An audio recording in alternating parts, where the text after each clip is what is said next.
যে বাটফার ব্যবসায়ীগুলি দরকার করে এগুলো সরকারের হাতে নেন, দয়া করে সরকারের হাতে নেন। এগুলা কেন ইএসকেল থাকবে, অন্য কোম্পানি থাকবে, সরকারি কাজই।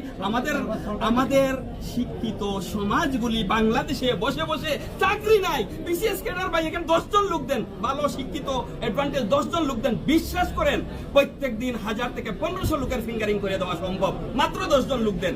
আর সার্ভারগুলি সরকার নিয়ন্ত্রণ করুক।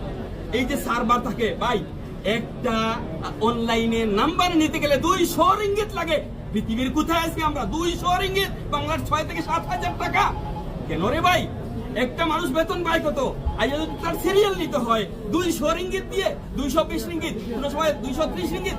এরপরে আছে দালাল চক্র, দালালরা এরে নিয়ে 200 টাকা নেয়, সঠিক টাইম দিতে পারে না। দিল আজকের ডে, এটা দেখা যায় 15 দিন পরে, দিল 15 দিন পরের ডে, দেখা যায় 1 মাস পরে। এগুলা সরকার হ্যান্ডলিং করেন, দয়া করে এটা সরকার ডাইরেক্ট হ্যান্ডলিং করার জন্য জোর দাবি জানাই।